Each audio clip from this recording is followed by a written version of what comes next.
সুপ্রিয় চতুর্থ শ্রেণীর শিক্ষার্থীরা, আশা করছি তোমরা সবাই ভালো আছো। তোমাদের বার্ষিক পরীক্ষার মূল্যায়ন নির্দেশিকা নিয়ে আলোচনা করছি আজকের ভিডিওতে। আশা করছি এই ভিডিওটি তোমাদের জন্য অত্যন্ত গুরুত্বপূর্ণ হতে চলেছে। আজকে আমি তোমাদের চতুর্থ শ্রেণীর বিষয় বাংলা, এই বাংলা পরীক্ষা নিয়ে আলোচনা করব। তোমাদের পরীক্ষা কত নম্বরের হবে, কত সময় ধরে তোমাদের পরীক্ষা চলবে এবং তোমাদের বার্ষিক পরীক্ষায় বাংলাতে তোমাদের কী কী থাকবে।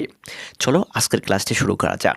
আমি সর্বপ্রথম তোমাদেরকে বলে রাখছি, তোমাদের 100 নম্বরের পরীক্ষা হবে। তোমাদের সময় থাকবে 2 ঘন্টা 30 মিনিট।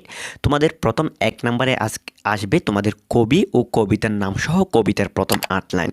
তোমরা যদি কবিতার নাম এবং কবির নাম এবং কবিতার প্রথম 8 লাইন লিখতে পারলে তোমরা 1-1-8 অর্থাৎ 10 নম্বর পাবে। এরপর তোমরা 2 নম্বরে আসবে সংক্ষিপ্ত প্রশ্ন 6টি। সেখান থেকে যদি তুমি 4টি লিখতে পারো, একটির জন্য 2 নম্বর করে 4 দুগুণে তোমরা পাবে 8 নাম্বার।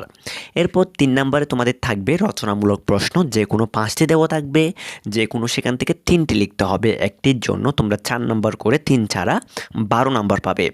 এরপরে তোমাদের দেওয়া থাকবে 4 নম্বরে শব্দার্থ দেওয়া থাকবে 60টি, সেখান থেকে তোমাদের লিখতে হবে 5টি। একটির জন্য 1 করে 5টির জন্য 5 নাম্বার পাবে। এরপর তোমাদের 5 নম্বরে আসবে শূন্যস্থান পূরণ। আমি আস্তে আস্তে বলার চেষ্টা করছি তোমরা সুন্দর করে বোঝার জন্য। তোমাদের শূন্যস্থান পূরণ দেওয়া থাকবে 5টি লিখতে পারলে তোমরা 5 নাম্বার পাবে। এরপর তোমাদের বিপরীত শব্দ দেওয়া থাকবে, যে কোনো 5টি দেওয়া থাকবে, তোমাদের 5টি লিখতে হবে, সেখানে তোমরা 5 থেকে 5 নম্বর পাবে। এরপর তোমাদের সমার্থক শব্দ আসবে। এই সমার্থক শব্দ তোমাদের 60টি দেওয়া থাকবে, 60টির মধ্যে যে কোনো 5টি লিখতে হবে, 5টি লিখতে পারলে তোমরা 5 নাম্বার পাবে। সুপ্রিয় শিক্ষার্থীরা, তোমাদের বিপরীত শব্দ, সমার্থক শব্দ, বাক্য গঠন, শূন্যস্থান, শব্দার্থ সবগুলো আমি আমার এই চ্যানেলে আপলোড করব। তোমরা আমার চ্যানেলটি সাবস্ক্রাইব করে রাখো এবং পাশে থাকা বেল আইকনটি অন করে রাখো। পরীক্ষার দিন রাতে আমি ভিডিও দেওয়ার সাথে সাথে যাতে তোমাদের কাছে নোটিফিকেশন পৌঁছে যায়।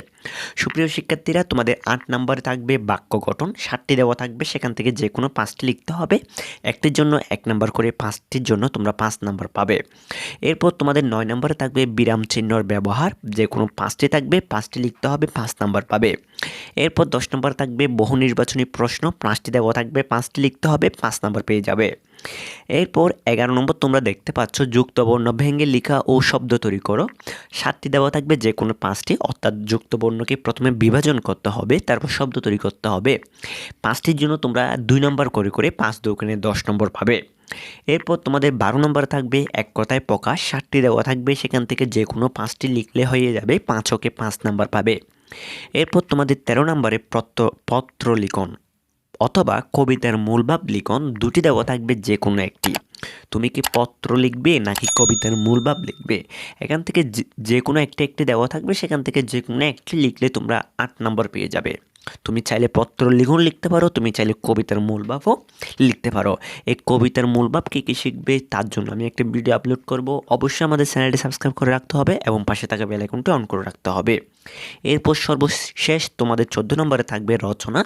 150 শব্দের মধ্যে লিখতে হবে। তোমাদের যে কোনো 3টি রচনা দেওয়া থাকবে, যে কোনো একটি সেখান থেকে লিখতে হবে। তোমরা তার জন্য 12 নম্বর পাবে।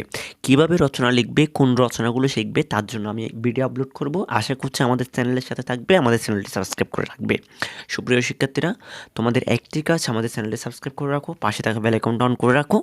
তোমাদের পরীক্ষার যাবতীয় ক্লাসের নোটগুলো আমি তোমাদেরকে সাজিয়ে আমাদের চ্যানেলে ভিডিও আপলোড করব। তোমাদের চতুর্থ শ্রেণীর অলরেডি আমার অনেক ভিডিও আপলোড করা আছে, তোমরা চাইলে ভিডিওগুলো দেখতে পারো। তোমাদের পরীক্ষার জন্য অনেক কাজে আসবে। সুপ্রিয় শিক্ষার্থীরা, সবাই ভালো থাকবে, সুস্থ থাকবে। সবাইকে অসংখ্য ভালোবাসা এবং ধন্যবাদ জানিয়ে আজকের ক্লাসটা আমি এখানে শেষ করছি। সবাইকে টাটা।